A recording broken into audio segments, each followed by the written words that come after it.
Devaya. Om Namo Bhagavate Vasudevaya. Om Namo Bhagavate Vasudevaya. Chapter 2, Contents of the Gita summarized. Text 1. Sanjaya Uvacha Tam Tatha Krupaya Vishtam Ashru Purna Kulekshanam Vishidantamidam Vakyam Uvacha Madhusudana. Sanjay said, seeing Arjuna full of compassion, his mind depressed, his eyes full of tears, Madhusudana, Krishna, spoke the following words. Text 2. Shri Bhagavan Uvacha Kutastva Kashamala Vishame Samupasthitam Anarya Justam Swargya Kirti Karama Arjuna. The Supreme Personality of Godhead said, my dear Arjuna, how have these impurities come upon you? They are not at all befitting a man who knows the value of life. They lead not to higher planet, but to infamy. Text 3. Klevyam asmagama partha nretratva kshutram radaya durbalyam tyaktvotishta parantapa. O son of Pritha, do not yield to this degrading impotence. It does not become you. Give up such petty weakness of heart and arise, O chastiser of the enemy. Text 4. Arjuna uvacha katham bhishma maham sankhe dronam cha madhusudana ishubhihi pratiyotsyami pujahari varisudana. Arjuna said, O killer of enemies, O killer of Madhu, how can I counter-attack with arrows in battle men like Bhishma and Drona who are worthy of my worship? Text 5. Guru nahatva hi mahanubhavan shreyo bhuktum bhekshamapi haloke hatvartha kamanstu guru nihaiva buchiya bhogan rudhi pradiktana. It would be better to live in this world by begging than to live at the cost of the lives of great souls who are my teachers. Even though desiring worldly gain, they are superiors. If they are killed, everything we enjoy will be tainted with blood. Text 6. न चैतद्विमः कतरन्न करियो यत्याजमेय यदि वानो जयेयुः यानेव हत्वा न जिजीविषाम स्तेव स्थिताः प्रमुखे धार्तराष्ट्रा.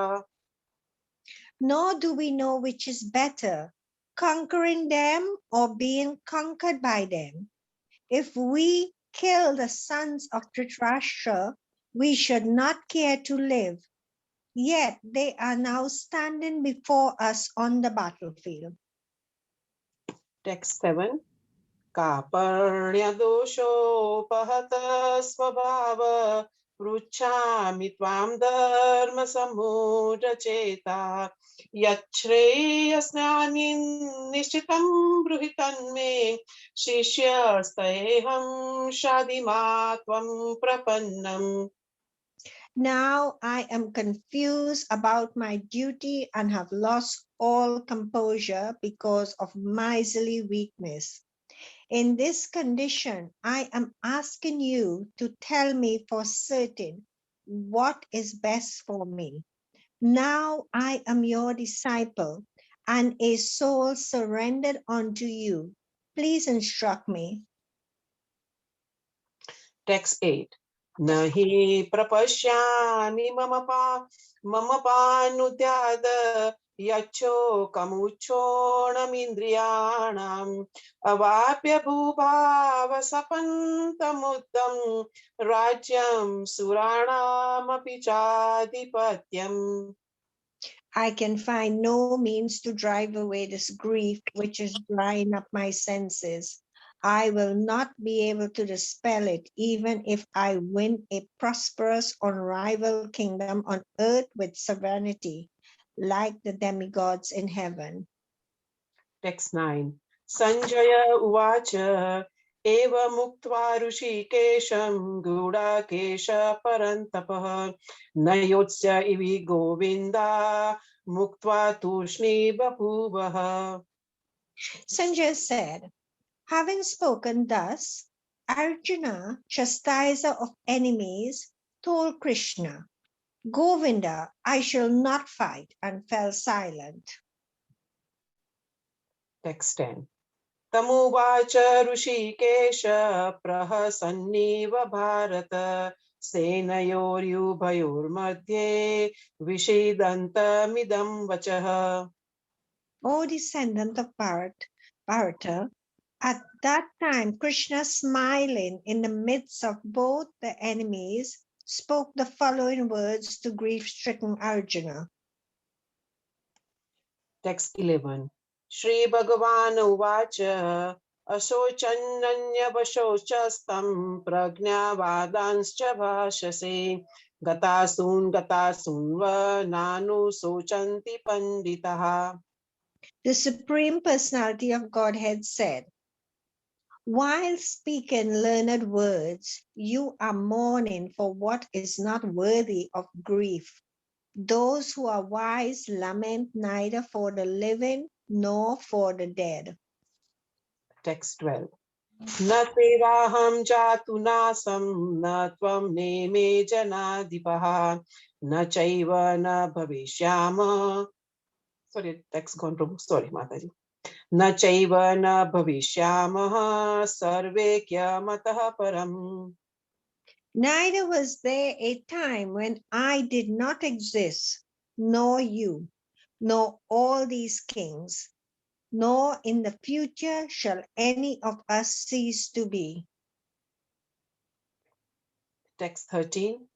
देहनोऽस्मिन् यथा देहे कौमारं यौवनं जरा तथा देहान्तरप्राप्तिर्दिर्रसस्त्र न मुह्यति. As the embodied soul continuously passes in this body, from boyhood to youth to old age, the soul similarly passes into another body at death. A sober person is not bewildered by such a change. Text 14. Matra sparshantu kaunteya sitoshna sukha dukhadaha agama yoni nityan staste tikshava bharata.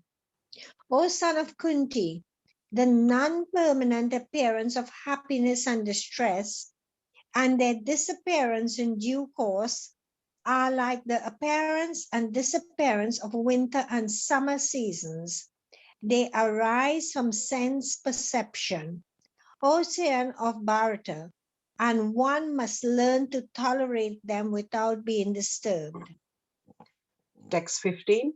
Yam hina vyatyante te purusham purusharshava samadukha sukham dhiram somrutya vyayakalpate. O best among men, Arjuna, the person who is not disturbed by happiness and distress and is steady in both is certainly eligible for liberation. Text 16. Na sato vidyate bhavo na bhavo vidyate satah ubhayorapi drashtonstavanyostatvadadarshibhi. Those who assess of the truth have concluded that of the non-existent, the material body, there is no endurance, and of the eternal, the soul, there is no change. This they have concluded by studying the nature of both. Text 17. अविनाशी तु त्विदिति येन सर्वमिदं ततं विनाशामव्ययस्यास्य न कश्चित् कर्तुमर्हति. That which pervades the entire body, you should know to be indestructible. No one is able to destroy that imperishable soul. Text 18. Antavanta ime deha nityasukta sharirinaha anashino prameyasya tasya dudyasya vabarata. The material body of the indestructible, immeasurable, and eternal living entity is sure to come to an end. Therefore, fight, O descendant of Bharata. Text 19. Ya ena vetti hantaram yaschenam manya hattama ubhau tau na vijanito nayam hanti na hanyate. Neither he nor he who thinks the living entity the slayer, nor he who thinks it slain is in knowledge. For the self slays not, nor is slain. Text 20. Na jayate mriyate va kadachi nanyaya bhutvam bhavitava na bhuyah ajo nitya shashvato ya purano na hanyate hanyamane sharire. For the soul there is neither birth nor death at any time. He has not come into being, nor does not come into being, and will not come into being. He is unborn, eternal, ever existent, and primeval. He is not slain when the body is slain. Text 21. Veda vinashinam nityam e anamajam avyayam katham sa purusha partham kam ghatayati hantikam. O Partha, how can a person who knows that the soul is indestructible, eternal, unborn, and immutable kill anyone or cause anyone to kill? Text 22. Vasasi jirani yatha vihaya navani gruyati naro parani tatha sharirani vihaya jirna nanyani sanyati navani dehi. As a person puts on new garments, giving up old ones, the soul similarly accepts new material bodies, giving up the old and useless ones. Text 23. Nainam chandati shastrani nainam dahati pavakah na chainam kaleyantyapo na shoshayati marutah. The soul can never be cut to pieces by any weapons, nor burned by fire, nor moistened by water, nor withered by the wind. Text 24. Achedyo yam adayo yama akelyo sosya eva cha nitya sarvagata sthanur chalo yam sanatanah.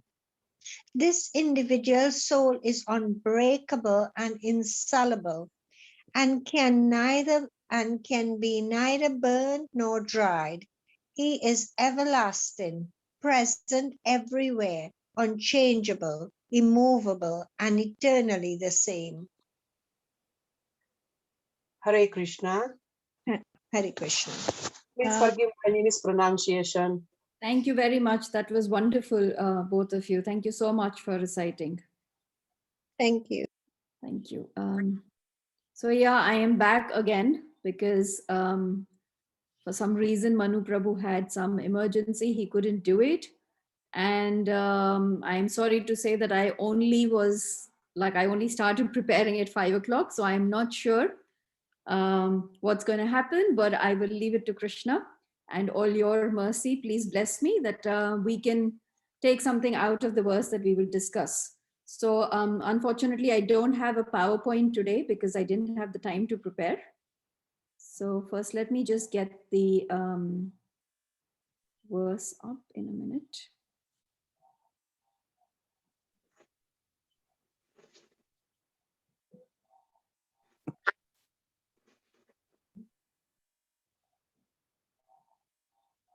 Okay, so we are continuing with chapter 2, and today we will discuss verse 4.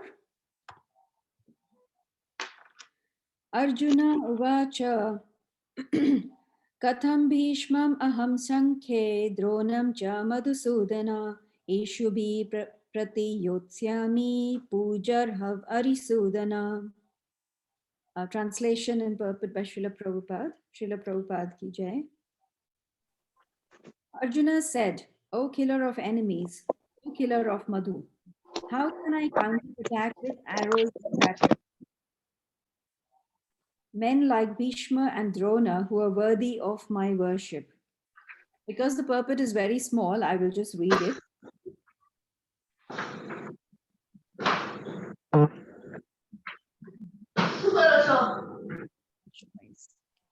Respectable superiors like Bhishma and the grandfather and Dronacharya the teacher are always worshipable.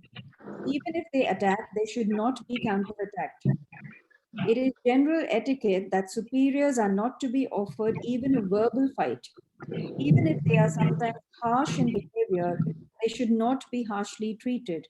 Then how is it possible for Arjuna to counterattack them? Would Krishna ever attack his own grandfather Ugrasen or his teacher Sandipani Muni?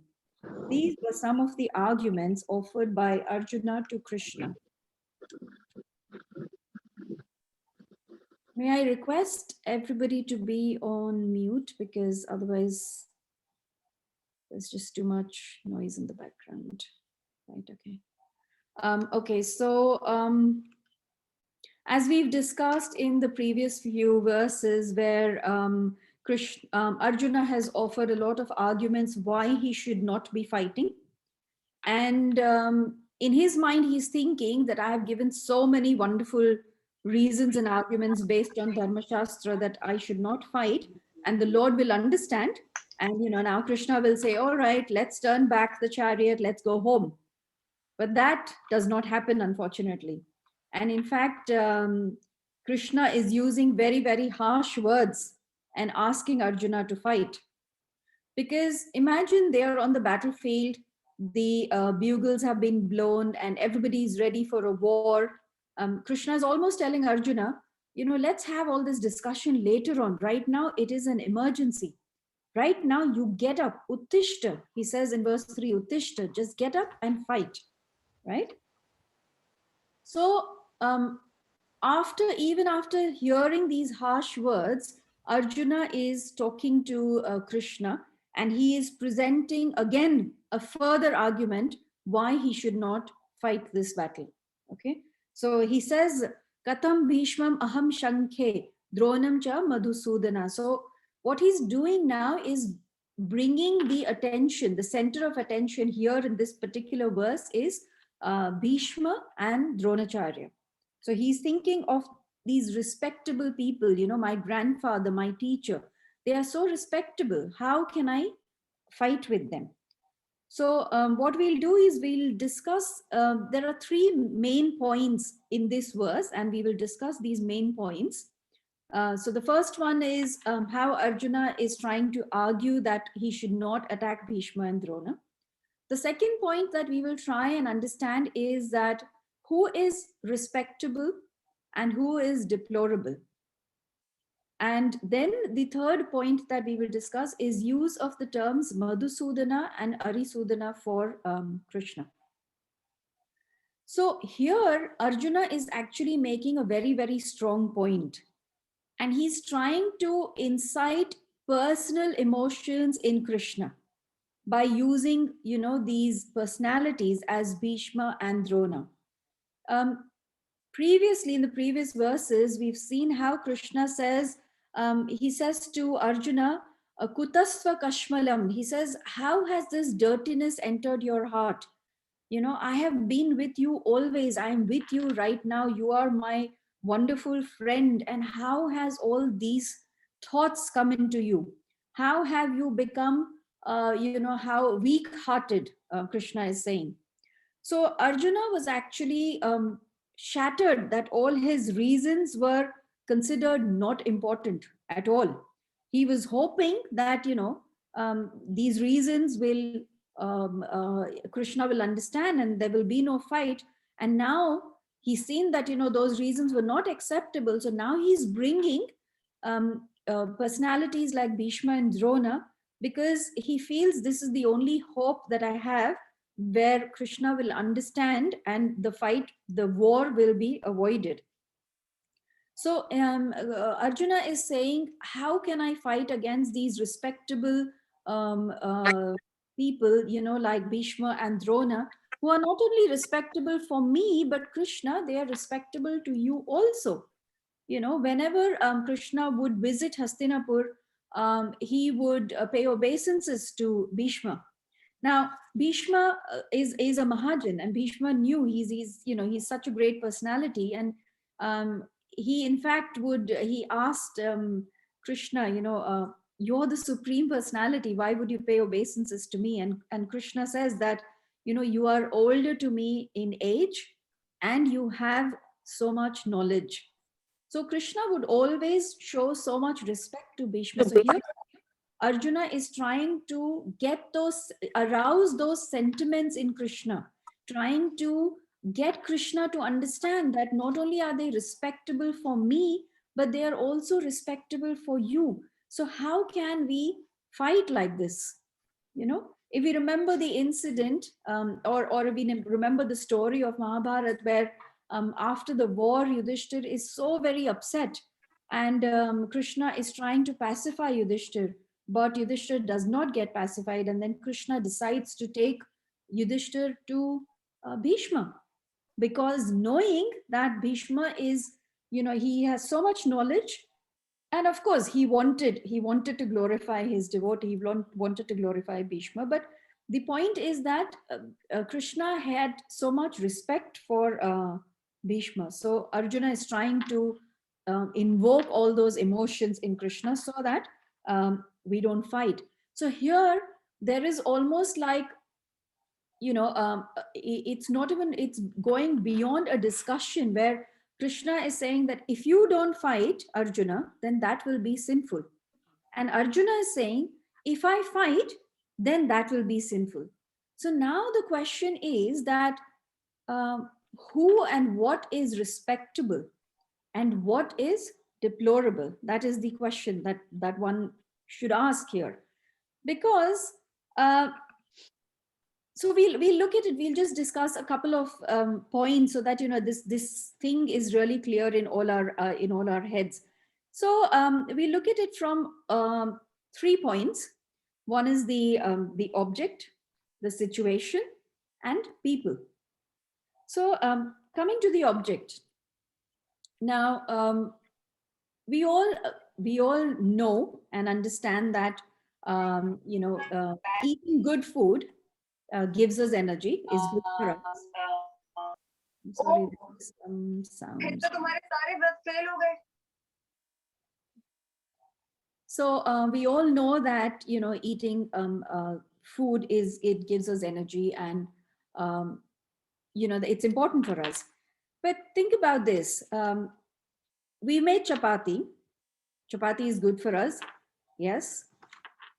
But that same chapati, if it is prepared and it is kept for like say 6 days, and then you take it, then you eat it, then that chapati is going to become harmful. So the same object, when it is fresh, it is useful, but when it becomes old, it becomes worthless, right? I'm going to use a few examples so that we all understand this clearly. When we go to the temple, many times in India, I'm not sure if it happens here, but in India, a lot of times marble is used for the flooring in the temple. And that same marble is used for the deities as well. Now think about it. One side, we are actually walking on the marble, right? And on the other hand, we will not even touch the deities, the marble, without being clean, like shower and purify ourselves and then touch the deities. So then the point again over here is that it is the same marble. On one side you're walking on it, and on the other side, you are treating it like that. Another example, water. If you think about water, the chemical composition of water is hydrogen and oxygen, H2O. It's the same composition that is in the Ganga water also. But when a person is on his deathbed, would you take the tap water and give it to him in his mouth, or would you give Ganga water? Now, this Ganga river, we know and we've seen in India that there are so many like impure water flowing into the Ganga. But still, as soon as these impure water also enter the Ganga, becomes pure. The Ganga is pure. Now, why is all this? All of this, when it comes in relation to the God, to the Lord, they become pure. They become pujaniya. They become worthy of our respect and honor. You see? So then there's another example. And in fact, Srila Prabhupada used to use this analogy. We'll come to that. Trees. Now, trees are used to make paper. All of us know that. Trees are used to make paper, and that paper is used to print the newspapers as well as to print the scriptures. Now, the scriptures, the Bhagavad Gita, we place it on the altar, we garland the Bhagavad Gita, we purify ourselves before we touch the Bhagavad Gita. And the newspapers, after a couple of days, they are recycled. And in India, they are given to the raddiwalas. If you've lived in India, you'd know this. In fact, Prabhupada used to use this analogy where he used to say, I'm sorry, I'm always getting some sounds and I'm trying to just check. Prabhupada used to say when people would, ask him that the deity, it's just made of stone. And, you are walking on this stone here on the marble, and here you are worshipping this stone. So Prabhupada used to say, he said, the note in your pocket is the same paper which is made, the newspapers are made of that. Why don't you hand me your note and I will tear it apart? I mean, would you do that? So the point here is that value has been given to this piece of paper. That is why this piece of paper now has become money and it's become valuable. Same way, value has been given to the deities that have been installed in the temple. They are no longer just a normal stone. And the point is that now they have come in relation to the Lord. Yeah. Again, we can look at other aspects also, like why is a temple, a place of worship? It's made of the same bricks and cement and stone and whatever else. Houses, marriage halls, toilets are made of the same brick and cement. So again, the point here is that in the temple, the Lord is present. So that the temple becomes pure and pious. You will understand where we are heading with this kind of analogies and understanding. But yeah, just bear with me, and I'm sure by the end of it, you will understand where we are going. So we've discussed objects, we've discussed trees and whatever else. We've discussed places, situations. Depending on time, place, and circumstances, situations can also become the same. They can either become useful or they can become very, very harmful for us. Like, for example, when let's say I'm going through like a bad time, things are not going correct, and I will take the help of a Vastu consultant. In India, it happens a lot. I guess it happens here also.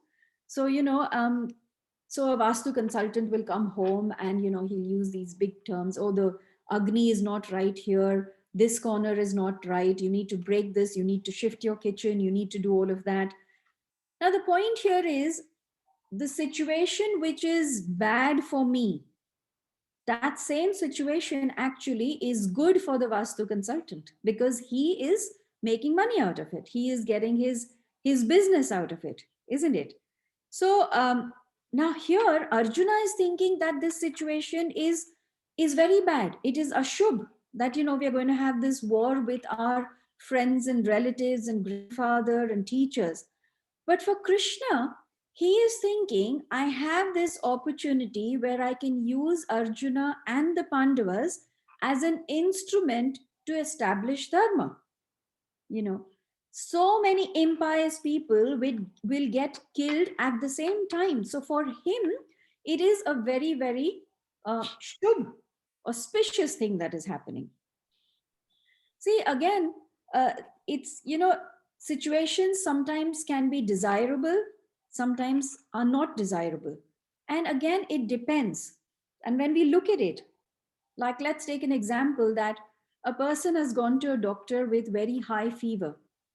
Now, when the doctor is, looking at him and doing all his various tests and whatever, he realizes that the high fever actually is just a symptom of something more dangerous. So the patient who has gone to the doctor actually has a life-threatening disease. So just because he now this patient, you know, obviously then the doctor starts treating him for the life-threatening disease and he's able to save his life. So for the patient, having the fever became a desirable situation. So he is in fact saying, you know, thank God that I got the fever. If somebody who doesn't know the whole story hears it, he thinks, why would you ever say, you know, thank God I got fever? Because none of us ask for it, none of us want it, right? So situations also become desirable and not desirable based on the outcome that is going to happen, right? So obviously here Arjuna is trying to say that, you know, Krishna, you have said in the Shastras that uh, five five classes of people should be given protection. And who are those? Women, child, old man or old people, Brahmana, and cow. You know, so you have said this. And here, Bhishma is old, um, Dronacharya is a Brahmana, and you are asking me to kill these people. So again, you know, if you look at time, place, and circumstance, these also can be changed, and this rule also can be changed. And how? So let's look at our own shastras. Now, we've all heard of Kaikeyi, what Kaikeyi did along with Manthara, right? She used her boons and she asked Maharaj Dashrath to give the throne to her son Bharat and send Ram to for Vanvas for 12 years. So at this time, Kaikeyi has become deplorable. Although she is a female, she is worthy of punishment. And in fact, it says in the Ramayana that Bharat and Lakshman were so angry that they wanted to kill her, but obviously they couldn't or they didn't because, you know, she was a female. But at the same time, we also see in Shastras that Putana was killed by Krishna. Obviously, we know the story that she was liberated and, you know, she got the chance to be a nurse in the spiritual world, but she was killed by Krishna. Um, uh, Sri Ram, when he came in his form, the first person that he killed, in fact, was a female, Taraka, the demoness, who was troubling the sages, who was troubling Vishwamitri, and you know, he killed her. So you see, time, place, and circumstance plays a very, very important factor. So here we've discussed females. Then let's discuss old people, right? So old people, yes, they must be given respect and love, and they must be looked after. But in the Mahabharata, there is a story of a personality called Bhagadatta. Now, Bhagadatta was so old. He was so old that he literally, even his eyelids would not stay open. And he had to like tape his eyelids so that he could keep his eyes open. But he still wanted to fight on the side of the Kauravas, with the Pandavas. And when this was happening, Krishna asked Arjuna, he said that uh, in order to establish Dharma, you will have to kill Bhagadatta, although he is old. So, here Arjuna is trying to say that for Bhishma and Drona, I cannot even use harsh words. How can I use my arrows? But Krishna is then, there's this he's killed Bhagadatta. So he's done it before. He has killed an old man. So when it comes to performing your duty, one has to do this, right? Now, then again, there is a story in the Mahabharata about the child.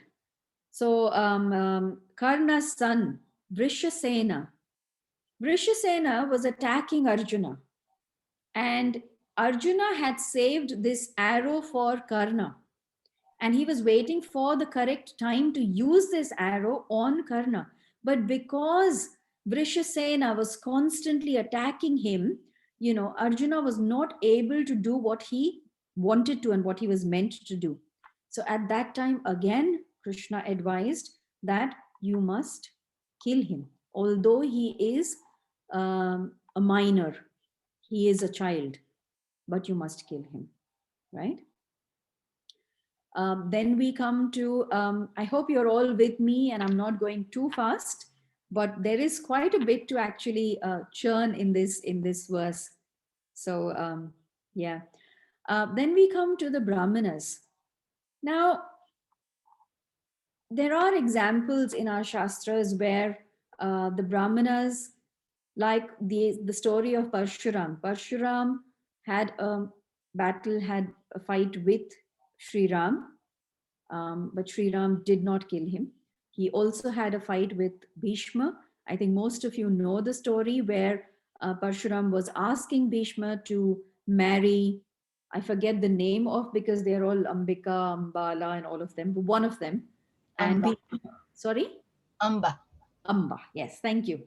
And Bhishma obviously had taken the vow that he will not get married, so he had to fight Parshuram. And although he defeated Parshuram, he did not kill him because he said, I cannot take this Brahmin Hatya, sin on my head. So he did not kill him. But then there is the story of Durvasha Muni. And please hear this story because this story is really, really interesting. I'm not talking about the pastime with Ambarish Maharaj. That will come later, but this is before that. So once Durvasha Muni goes to Dwarka to meet Lord Krishna. Now, everybody is aware that Durvasha Muni is somebody who is very, very short-tempered. He gets angry very easily, right? So, and he's the kind of person who is like, sometimes he would eat as much food as 10,000 people would eat. And sometimes, he would ask for food to be prepared for 10,000 people and he would say, well, I'm fasting. So he wouldn't eat. So he was a very that temperamental kind of person. But when he went to meet Lord Krishna, Krishna obviously gave him all the respect. Two reasons again. He was old and he was a Brahmana. So Krishna gave him all respect. Now, when Durvasha Muni went there, Durvasha Muni said to Krishna that I feel like eating hot kheer. Yeah. So immediately hot kheer was made for Durvasha Muni. He had one spoon and he said to Krishna, now I want you to smear all this kheer on your body, on your entire body. And Krishna did that. Okay. After that, he said to Krishna, now I want you to take me to my ashram and on your chariot. So again, Krishna, got his chariot out and he took Durvasha Muni. Durvasha Muni says, take the horses out and you go in their place. So Krishna did that again. Durvasha Muni is using his whip, like how you use, on horses. He's doing that to Krishna, go faster, go faster.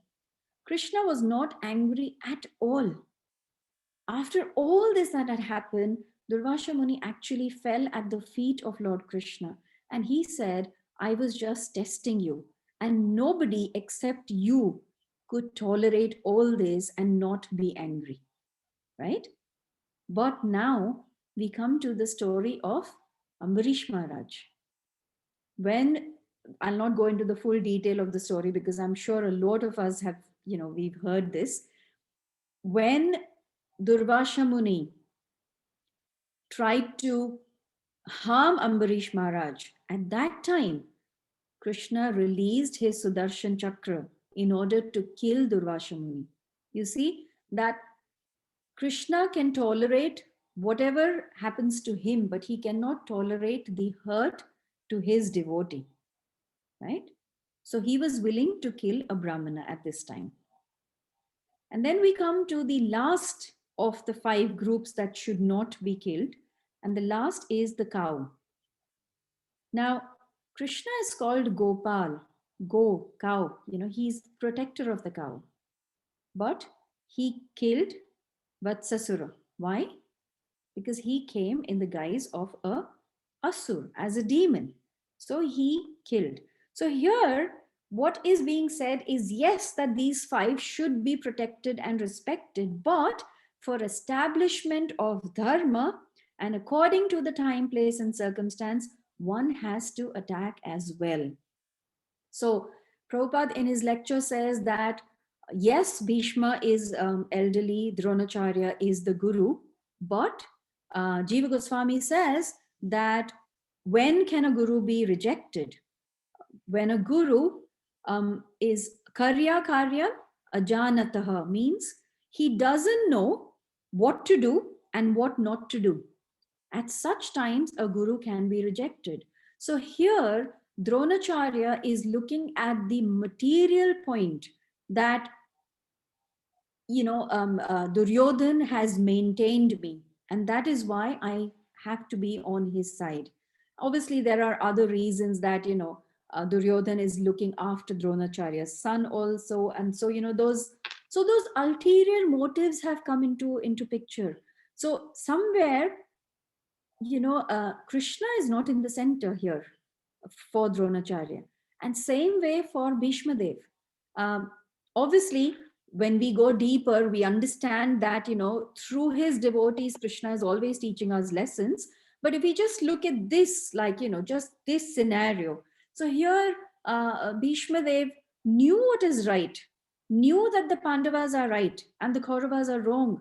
But even then, he still took the side of the Kauravas because he was maintained by Duryodhan, but he was taking the side of the wrong party.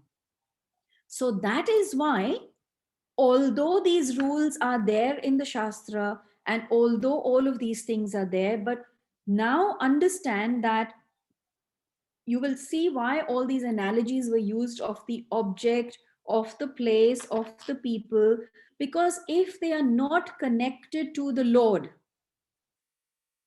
then they are not worthy of respect. Okay, so like I said, we will discuss these 3 points here. So we discussed the first point, Arjuna's argument why he should not attack. We discussed the second point, that who is respectable, when they should be given respect and when not. Now we will come to the final point of this verse, where Arjuna is using the terms Madhusudana and Arisudana for Krishna. Now, Madhusudana has been used in the previous chapter also, and Madhusudana means killer of Madhu. I always think, Krishna is going to kill all the bad things in me because I am Madhu. But that's what my daughter said to me actually once.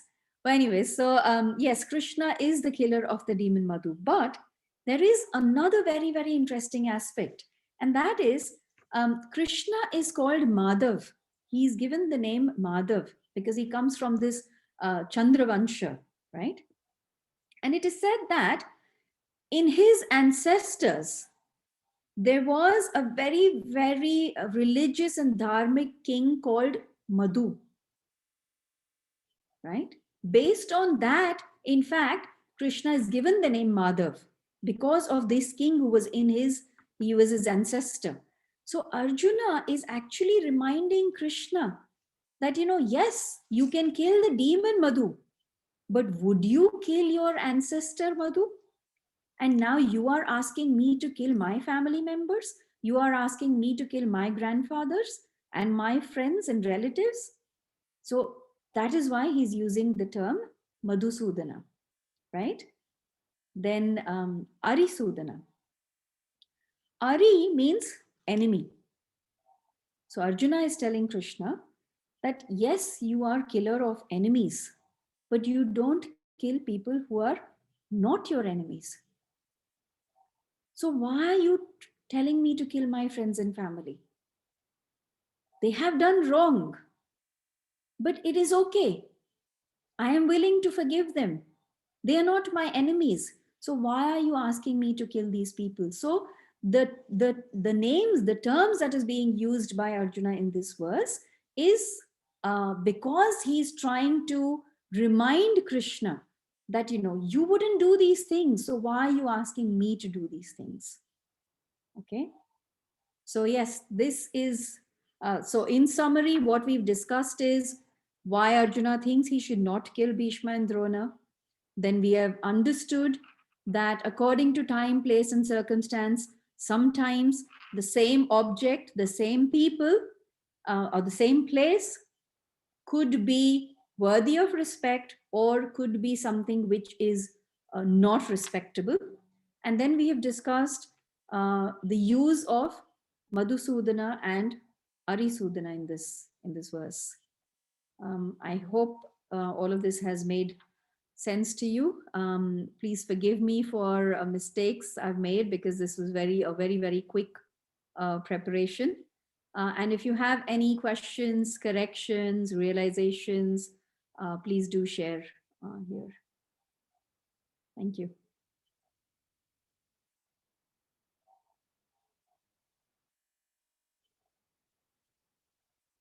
No questions. Everybody is really quiet.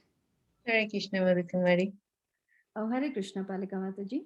A wonderful class again. I just want to know because here is Krishna and Arjuna both together, and they're sort of, so elevated, and Krishna is Supreme Personality God. So Krishna is there personally to help Arjuna to make the decision. And Arjuna also had the same thing, actually, this is all for definitely for our teaching through Bhagavad Gita, for us to learn what to do and what not to do. But sometimes, this material body kind of, we are not spiritual yet. So these things do come. And at that time, it's very difficult to make a decision what to do and not to do. How would you deal? Sometimes you feel, yes, this is right. But of course, you have to go inside. You have to ask Guru Maharaj's guidance within yourself and to Krishna to help. But sometimes the answer, you don't get the answer, or you feel whatever coming, no, I should not go. So how would you overcome this kind of way? Palika Mataji, very, very important and interesting question. And you have partly answered it also, that yes, we have to go to Guru, Sadhu and Shastra. But the problem here is that, see, remember one thing, that the last thing that we are able to surrender or overcome is our false ego. Mm-hmm. And our false ego constantly from inside is keeps telling us to do things, and it's funny how we can even justify it. We know that something is wrong. We know that what I'm going to do now is probably not the best thing for me to do, but my mind and my intelligence, based on what my ego is saying, will justify it. No. This is what Krishna wants me to do, because nothing happens without the sanction of Krishna. Mm-hmm. And that is why it is so very, very important to be honest, not to just to yourself, because that is not good enough, unfortunately, because we are always in the modes of the material nature. And that is why it is very important to have, some people whom you can trust, like, two or three devotees whom you can trust, and openly discuss everything that you're feeling. And ideally, they should be such people who will not hold back in giving you the right advice. So of course, we'll hear in all our lectures, in all our classes, that we must take, guidance from Guru, Sadhu, and Shastra. Now, it is not always there that we can approach our Guru with the small things that happens in our day-to-day lives. Mhm. So at such times, you do need guidance from friends whom you can trust, whom you can open your heart out to and ask for guidance. Because honestly, on a day-to-day basis, there must be so many incidents and instances when your mind says do this, your heart says don't do this, and you don't know what the right thing to do is. Mhm. But that's why it is important to always seek guidance. Being honest, most important. Yes. Yeah. Thank you. Thank you. Any other questions or comments? Krishnavani Mataji, you wanted to say something? Hare Krishna Mataji. Hare Krishna. Although you have not, prepared, but it was wonderfully explained. It was beautiful class. Thank you. Thank you so much. Thank you, So Mataji. wonderful. Hare Krishna. Hare Krishna. Any questions? It's always nice to have questions because then we understand even more. Hare Krishna Mataji. Hare Krishna. Mataji, I mean, you're always wonderful, Mataji. So I absolutely loved your class. Very enlightening as always. Um, Mataji, I've got this question, and I don't know. I'm sure you just answered a minute ago, but it still feels, Mataji, what is right and what is wrong. And I feel that, when you're working in this corporate world and you just moving up the ladder, and when you get told, which I do get told very often, that sometimes honesty is not the best policy. And I obviously go by my heart. I get told a lot that if you want to move up the ladder, don't be so honest. And I find it difficult because maybe because of the way we brought up and being more towards moving more towards Krishna consciousness, you feel you should always stand up for the right, regardless of either if you lose your job or whatever. and and yes, I find it very difficult sometimes because what is right, what is wrong, and being honest. Namrata Mataji, the thing is, we have to see here again, it is the honesty. The honesty is that we are in this material world, we are under the influence of the modes of material nature, and there will be times when we will do things which are not 100% correct, right? Because that's how this material world is. And if we have to survive in this world, sometimes it is essential, right? In one of the lectures, when Prabhupada was discussing about the Vaishyas, he said that for Vaishyas, business is his nature, and in business, sometimes you can't always be 100% honest, because you have to save money, you have to make money, you have to these kinds of things happen. Now, the point here is, one thing that I have learned is how far can you go? How far can you go telling lies, doing things which somewhere is hurting you? So my advice, and this I could be completely wrong here, but my take on this is that I must not do something that is going to constantly eat me from the inside. And it doesn't matter whether I'm going up on the corporate ladder or no, because at the end of the day, Krishna is the controller. It is not your bosses, it is not anybody else. Nobody. True. Krishna is the controller.